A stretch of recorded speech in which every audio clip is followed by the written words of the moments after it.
제가 개인적으로 봤을 때는 65세 넘으면 좀 힘들어하세요. 이제 운동도 때가 있다. 그래서 조금 미리미리 배워둬야 나이가 들어가서도 좀 편하게 지낼 수 있다. 이렇게 생각하시면 될 것 같습니다. 누가 때린다고 그럴 때 참았을 때 이 튕겨나가는 이 강도가 바로 호흡법, 내추럴 벨트, 브레이싱, 할로잉, 드로잉 다 같은 겁니다. 들을 마신 다음에 자기 숨의 반만 빠르게 내뱉어요. 이 상태가 가장 이상적인 할로잉이라고 생각을 하면 돼요. 안녕하세요. 고품격 메디컬 예능 의학정보 채널 심내쇼의 황진호입니다. 오늘은 이제 요편세 이제 시리즈로 계속 나가는데 이제 아무래도 허리 수술 절대 하지 말라는 의미를 이제 해서 환자들이 이제 그걸 갖고 예습을 해보면은 많이 이해하세요. 그 다음에 이제 속근 운동, 코어가 뭔지 이제 이걸 했는데 브레이싱, 그다음에 이제 드로잉, 할로잉 뭐 해서 뭐 호흡법 이런 걸 설명을 드렸는데 오늘 그것만 좀 따로 떼가지고 좀 시간을 내려고 합니다. 그래서 이 호흡법은 요게 돼야지 운동을 시작하는 거다. 이렇게 생각하시면 될 것 같습니다. 이제 어떻게 보면은 호흡법이라는 것이 이 자연복대, 내추럴 벨트를 어떻게 만들 것인가 그것을 배우시는 거라고 생각하시면 되는데 굉장히 어렵습니다. 제가 개인적으로 봤을 때는 65세 넘으면 좀 힘들어 하세요. 이제 운동도 때가 있다. 그래서 조금 미리미리 배워둬야 나이가 들어가서도 좀 편하게 지낼 수 있다. 이렇게 생각하시면 될 것 같습니다. 이제 아마 기억하실지 모르겠어요. 한번 복습은 하고 오시는 게 좋을 것 같습니다. 예전에 이제 두 명의 큰 놓친 분들이 계시다고 했죠. 그 사람이 이제 맥길, 스튜어트 맥길인데 이 사람이 이제 캐나다 사람이고 이제 핫지, HODG, 핫지라는 사람이 이제 호주 사람인데 이 사람이 먼저 드로잉, 할로잉이라는 그룹이 하나 있었다고 그랬고 그다음에 이제 캐나디안 그룹의 스튜어트 맥길이 이제 브레이싱이라는 법을 해서 두 개로 양립돼 있다 이런 얘기를 했습니다. 그래서 이제 뒤에 나오는 그림이 이게 브레이싱이 맞다, 할로잉이 더 좋다 이게 이제 싸우는 거죠. 그래서 할로잉이라는 거는 우리 그때 가장 중요한 근육이 뭐라고 그랬죠? 복습. 혼날 것 같으니까 이제 날 알아. 복행근만 단독적으로 이제 활성화시킬 수 있는, 액티베이션 할 수 있는 게 할로잉이라고 했고요. 이제 브레이싱은 이제 어떻게 이제 그것만 활성화되느냐. 그래서 전체 복근, 그러니까 이제 복행근, 외복사근, 내복사근까지 다 활성화시킨다. 그래서 이제 양립돼 있다고 그래가지고, 나는 얘랑 친하면 좀 얘가 맞고, 쟤랑 친하면 쟤가 맞다. 그래서 이게 이제 싸우고 있습니다. 아직도. 누가 맞는지. 근데 뭐 결론부터 말씀드리자면 싸울 필요 없다. 둘 다 하면 된다. 이게 결론이죠. 그래서 이제 자연복대라고 해서 이제 의미로 치면은 브레이싱이라고 아까 명명했죠. 누가 그랬냐면 이제 스튜어트 맥길이 브레이싱이라고 했는데 단어가 브레이스 플러스 ing입니다. 그러니까 브레이스라는 게 이제 보조기라는 뜻이죠. 우리 브레이스 찬다 그러니까. 그래서 이게 더 어떻게 보면 자연복대랑 좀 가까운 말이 아닌가 합니다. 그리고 저희가 환자분한테 이제 처음에 저도 이제 이렇게 말씀을 드리거든요. 이거 환자분 이제 보조기 차보셨죠? 그러면 이제 어떤 기분이 되냐면 이게 꼿꼿해집니다, 사람이. 왜냐하면 이제 저희가 앉아 있을 때 이렇게 되거든요. 근데 이걸 이제 보조기가 잡아주니까 꼿꼿하고 탄탄한 느낌이 듭니다. 그래서 이제 그런 느낌을 만들어 드리는 게 복대 운동입니다. 호흡법입니다. 이렇게 설명을 드리거든요.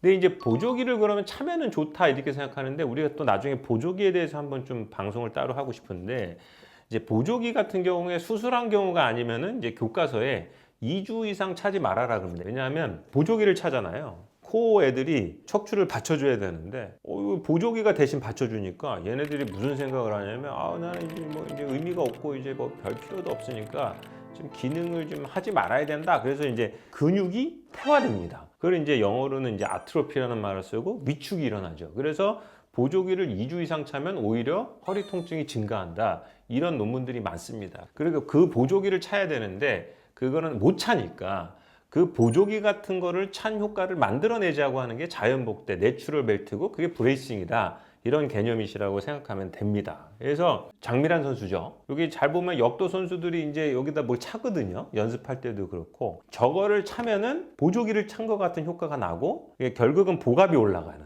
그래서 이제 역도 선수가 저걸 차는 거하고 우리가 지금 호흡법이라고 말하고 하는 거, 브레이싱, 할로잉, 드로잉 다 모두 같은 개념이라고 생각하시면 됩니다. 왜 자꾸 이런 얘기를 하냐면 환자분들이 이제 이해를 못 합니다. 이거 호흡법이라는 거 설명해 줘도 못 하고 자꾸 비유를 들어대는 겁니다. 이런 느낌을 가져라. 이런 느낌을 가져라.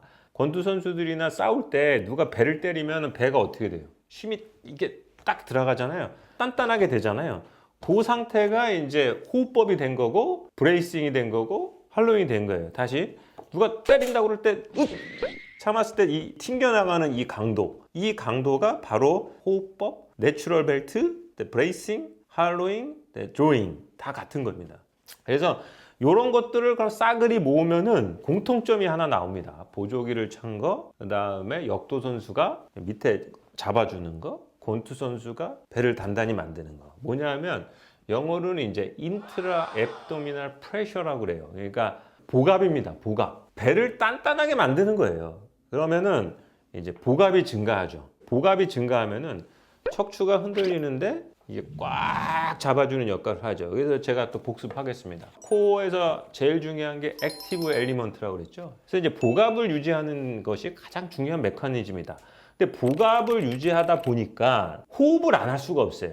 기본적으로 잘 보시면 숨을 멈추면 단단해집니다. 근데 이제 뭐가 문제냐면 이렇게 말을 하면서 호흡을 유지하면서도 이걸 유지할 수 있는 거죠. 그게 어려우니까 호흡법이라는 명칭을 붙여드리는 거예요.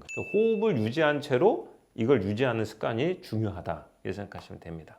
그래서 뒤에 나오는데 결국은 우리가 이제 복압이라고 하는 것을 원통으로 생각할 수가 있고 제가 캔이라고 생각하라고 그랬죠. 위에 뚜껑은 횡격막, 밑에 거는 뭐라 그랬죠? 골반. 그래서 이제 골반을 쥐어 짜라고 그랬거든요. 그래서 이제 여자분들한테도 좋습니다. 이게 자동적으로 케겔 운동이 되거든요. 다음에 이제 앞쪽으로는 복행근이 있고 뒤쪽으로는 이제 기립근이 존재해서 이게 캔 모양이 하나가 나왔다 이렇게 보시면 될 것 같고 그 안에 있는 게 이제 배죠, 배. 그러니까 그 배 속에 있는 복압을 유지하는 메커니즘을 계속 배우고 계시는 거다고 생각하시면 됩니다. 이제 브레이싱이라는 것과 호흡법을 보면 여기 이제 그림이 나오면은 이제 실린더 같은 거죠, 실린더. 왜냐하면 이제 횡격막을 짜주듯이 쭉 짜지면서 복압이 올라가는 현상을 맞이할 수 있거든요. 그래서 이런 호흡, 숨을 들이마시면 이게 쭉 팽창하잖아요. 그러면서 내려보내고. 그래서 횡격막을 조절하는 거.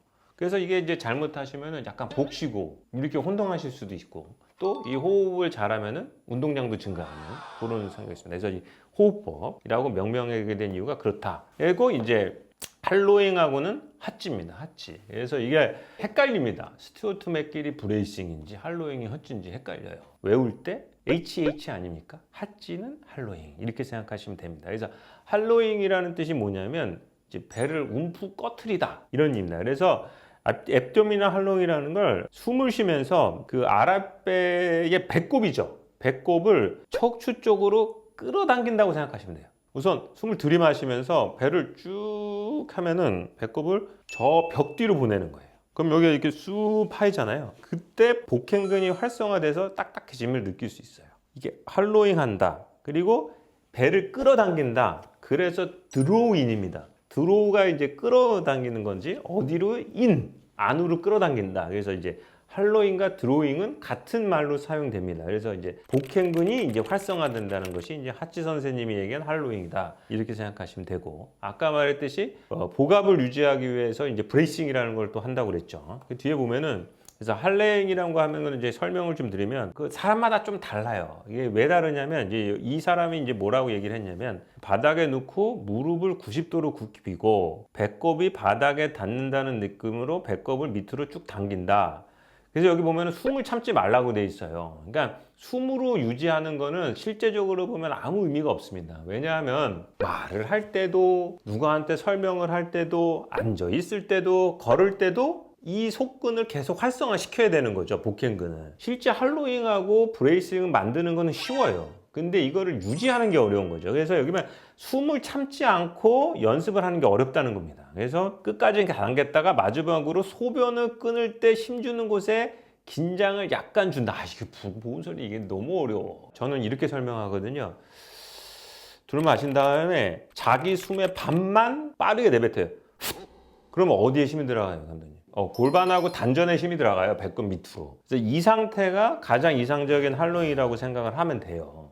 그다음에 이제 브레이싱이라는 거. 브레이싱은 이제 누가 당신의 복부를 갑자기 때릴 때 주는 긴장이 바로 브레이싱이다 이런 말을 했죠. 그래서 이제 여기 보면 이 갈라진 게 이제 복직근하고 그 이제 내복상근의 경계거든요. 근데 여기 사이에다가 손을 딱 대면은 자기도 모르게 힘이 들어가요. 그 상태가 브레이싱이라고 정의한 겁니다. 쉽게 생각하면 이게 뭐랑 똑같으냐면 PT 받아보면 막 힘들어. 근데 옆에 있는 PT 선생님이 이렇게 어깨 자 들어라 하고 손만 대면 들려. 근데 누군가에게 터치하면 그래. 그래서 저도 환자분한테 처음에 교육할 때 걷는 연습을 할 때 한 손을 여기 나중에 이제 걷기 또 가르쳐 드리는데 여기다 대고 걸으라고 합니다. 그러면 자기도 모르게 탁 힘이 들어가요. 결국은 뭐냐면은 다 같은 얘기죠. 호흡법, 브레이싱, 할로잉, 드로잉 모두 복압을 높여서 척추를 안정화시키는 중립화시키는 기능을 하고 있는 겁니다. 라고 생각하시면 되고 브레이싱과 할로잉을 동시에 사용하는 것이 좋다. 누가 옳다, 아니다가 없다라는 것을 꼭 아셔야 되고 브레이싱을 만들어 놓고 뭐 할로잉을 해라, 할로잉을 하고 브레이싱을 하라고 하는데 저 같은 경우는 보통 할로잉을 하고 브레이싱을 해라라고 좀 말씀을 드리고 있습니다. 그래서 예를 들면 뭐 어떤 사람은 또 그렇게 얘기해요. 아주 무거운 중량을 칠 때는 브레이싱에 가깝게 되고 사람이 그다음에 조금 적은 중량을 칠 때는 할로잉이 또 조금 더 낫다 이런 얘기를 하거든요. 왜냐하면 브레이싱이라는 게 배를 부풀리는 거거든요. 근데 엄청난 무게를 들 때 엄청 하면서 막 이렇게 힘주잖아요. 그래서 조금 더 큰 근육을 쓰게 되는 게 브레이싱이고 아주 섬세한 거를 할 때는 할로잉에 가깝다 이런 생각을 하시면 되는데 그냥 배를 딱딱하게 만드는 거에서 복압을 유지해서 척추를 안정화지는 건데 학문적으로 얘기하다 보니까 이렇게 아주 어려운 얘기를 한다 이렇게 하시면 될 것 같습니다. 매우 중요한 거고 이것만 챙겨 가셔도 연어분은 요편한 세상에 될 수가 있어요. 아셨죠? 지겨워도 꼭 계속 반복적으로 들어주시기 바랍니다. 구독자 여러분들, 자 구독, 좋아요, 알람 설정 반드시 눌러주시고 꾹 눌러주세요. 감사합니다.